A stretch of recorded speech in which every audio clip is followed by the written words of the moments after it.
the headlines.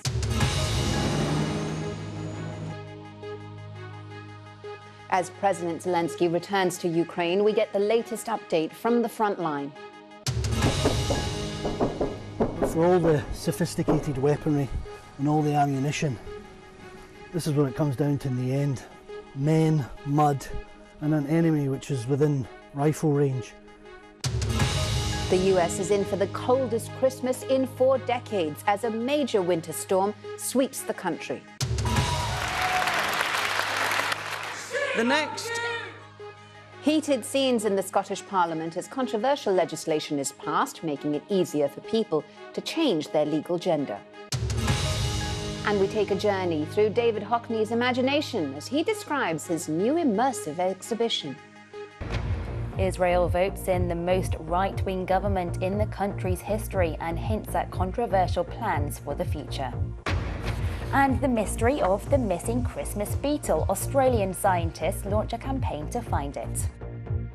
Well, Spanish lawmakers in the lower house have also passed a transgender rights bill allowing anyone 16 and over to change gender on their ID card. It's legislation that has divided Spain's left-wing government and its feminist movement.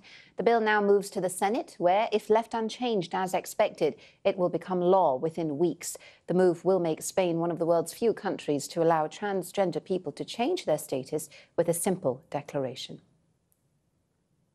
Well, let's take a look now at some of the stories that are making headlines around the world, starting with the fact that the founder of the collapsed cryptocurrency exchange FTX has been released by a New York court after agreeing bail set at $250 million.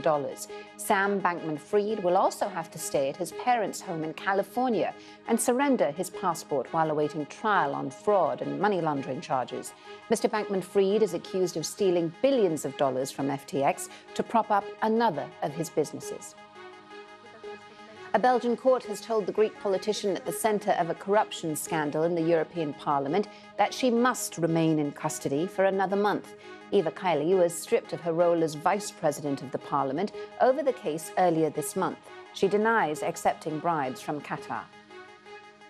Muslim countries, including Saudi Arabia and Iran, have criticised the decision by Afghanistan's Taliban government to bar women from attending university. The Saudis said Afghanistan should abide by Islamic principles regarding women's rights. The US Senate has approved a huge government spending program worth nearly $1.7 trillion. It includes another $45 billion of support for Ukraine. The House of Representatives has yet to vote on the bill.